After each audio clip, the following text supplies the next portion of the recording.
Je me souviens, c'était un week-end et là, j'ouvre, Doctolib et il y a plein de patients qui arrivaient. À partir de début août, j'ai eu une moyenne de, ouais, 16-17 patients. C'est plus confortable d'avoir un volume, fois 2 de patients, quoi. Moi, je suis diplômé depuis juin 2024.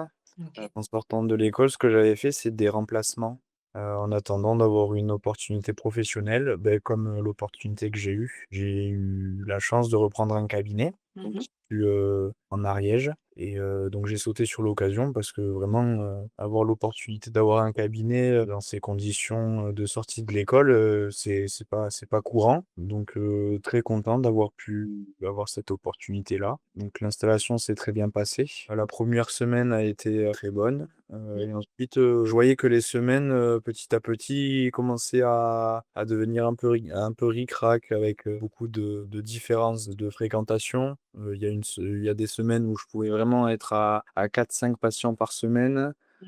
D'autres semaines, un peu plus rares où je dépassais à peine les 10 patients et ouais, ça se situait entre 7 et 8 patients. Donc je me disais, «Oui, c'est la période décembre-janvier, les gens, ils ont plus de sous parce qu'ils ont acheté les achats de Noël et cetera». Je me disais que ça allait remonter Ouais. et au final, pas forcément. Ça s'est vraiment stabilisé autour de, ouais, 7-8 patients par semaine. Bon, c'était déjà pas mal. Je me disais que j'étais déjà, content d'avoir, quelques patients puisque c'était mon installation. Mmh mh. Mais, je voyais les mois qui passaient et il y avait pas vraiment d'augmentation de fréquentation, quoi. Et puis la fréquence de patients par semaine, elle était vraiment, ça faisait un peu les montagnes russes, quoi. Ouais, l'engouement aussi de l'ouverture du CAB a baissé aussi. Ouais, c'est ça exactement. C'est ça.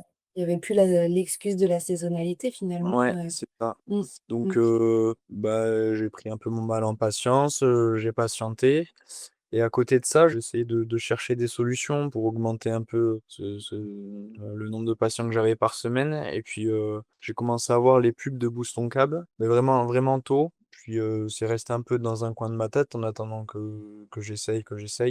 Ça nous amène début 2025 finalement? Plus, 1 trimestre de 2025, je dirais mars-avril, OK. ouais.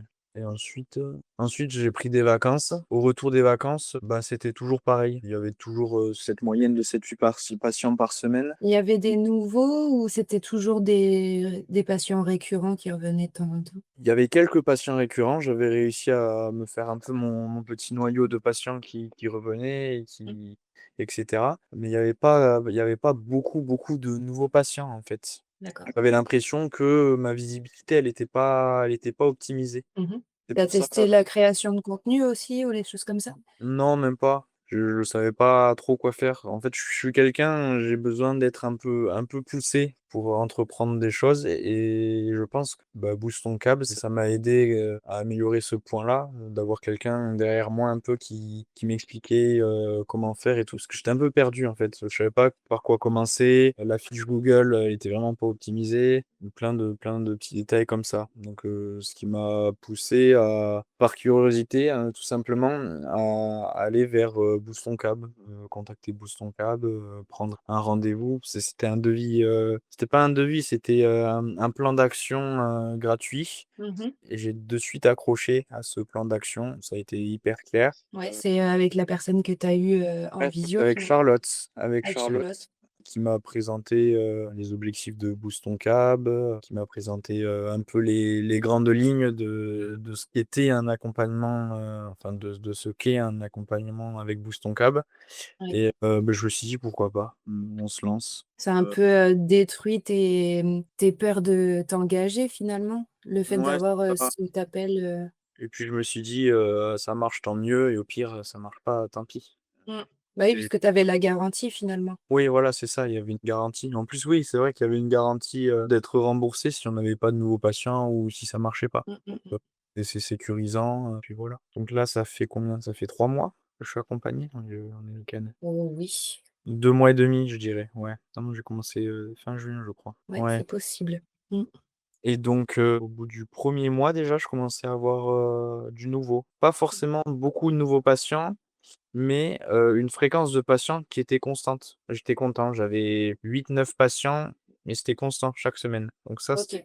c'était bien pour le moral parce Oui. que disais, «Ah bah, c'est bien, c'est fréquent». J'ai un tout petit peu plus de patients, je crois que juillet, j'avais fait 40 patients. J'ai un tout Mmh. petit peu plus de patients et c'est fréquent. Au moins, c'est bien là. Je peux Ouais, puis ça tu étais content et puis ça te valorisait aussi et Ouais, puis voilà, tu c'est vois un ça. peu le bout du tunnel, je pense. Oui, c'était un cercle vertueux dans le sens où, bah, plus on a un petit peu plus de patients, on se dit que ça marche bien, donc on a envie de s'engager encore plus. Mmh.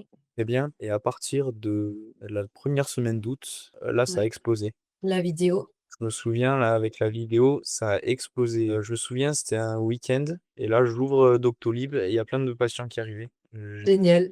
crois que le lundi, il y en a eu 9 ou 10 dans la journée. C'était ton quota de patients semaine, quoi. Ouais, c'est ça, c'est ça. Je me suis dit: «Waouh, la vidéo, elle a tout fait exploser» et du coup, à partir de début août, j'ai eu une moyenne de, ouais, 16-17 patients. Enfin, D'ailleurs, j'aimerais revenir un petit peu au niveau de la vidéo, quand on en a discuté la première fois, tu avais, des appréhensions par rapport au fait de filmer et tout ça? non, pas forcément. Pas forcément? Non, pas OK. d'appréhension parce que je me suis dit, bah, justement que ça allait apporter de la visibilité, les Mmh. gens ils allaient savoir qu'il y avait un ostéo là où j'étais et puis, de nos jours, bah, les gens ils sont beaucoup sur Facebook, sur Instagram. C'est un peu la mode en ce moment. Mmh. Le fait de surfer un peu sur cette mode, ça a été bénéfique, quoi. Comme ça, au moins, les gens, ils savaient qu'il y avait un ostéopathe là où j'étais, enfin, là où je suis et comme ça reste un peu dans un coin de la tête, même s'ils prennent pas rendez-vous de suite et voilà, au moins, ils le savent et puis, mine de rien, ça fait marcher encore plus le bouche à oreille, quoi. Bien sûr. Mmh, mmh mh. Et c'est Même des c'est bien. parents, enfin des les enfants de personnes âgées, Ouais, ouais, c'est ça. qui ont pas les réseaux sociaux, ils en parlent et tout, c'est Ouais. aussi Ouais, ouais. valorisant. Mmh. Donc, depuis août, là, je suis sur une moyenne de, ouais, 16-17 patients, je dirais. J'ai fait C'est presque des 1 fois 2. Ouais, ouais, ouais. En août, j'ai fait 75 patients. Waouh! Habituellement, j'étais, ouais, sur 33 patients par mois. Mmh mh. C'est déjà pas mal en soi, mais c'est plus confortable d'avoir, un volume, fois 2 de patients, quoi. Bah oui, au niveau état d'esprit et puis, Ouais, ouais. prétention professionnelle aussi plus tard, Ouais, c'est ça. c'est bien aussi. Mmh. Exactement et là, septembre, j'ai très bien commencé.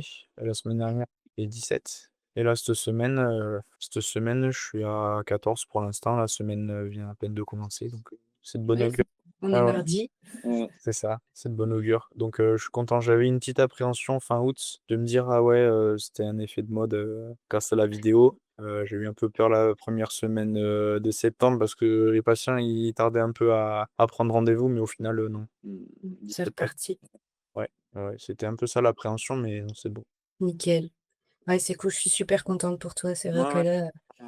les résultats sont, au rendez-vous mine de rien et bah, du coup, vu tous ces bons résultats, tu me diras, qu'est-ce que tu dirais à une personne qui hésite à rejoindre l'accompagnement finalement? Je dirais de pas trop hésiter parce que, il y a pas qu'une clé à molette en fait dans ce qu'on nous apprend à Boost ton Câble. On nous passe une boîte à outils et il y a forcément des trucs qui marchent plus que d'autres pour quelqu'un.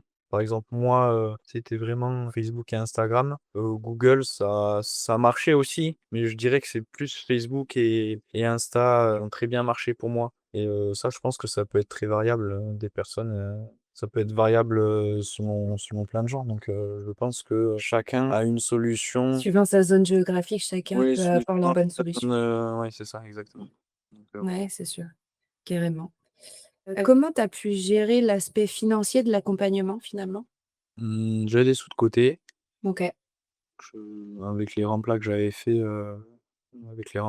fait, l'été dernier, je m'étais mis un peu de sous de côté, pour l'installation, ça m'a servi Mmh. et bah, du coup, pour cette formation entre guillemets de communication, ça m'a OK. permis de payer Boost ton Câble, OK, bah, super. Merci beaucoup pour ce témoignage Clément. et merci à l'équipe de Boost ton Câble et à toi surtout qui m'a Mmh. suivi pendant 2 mois. Bah, oui et je te souhaite le meilleur aussi pour ton CAB.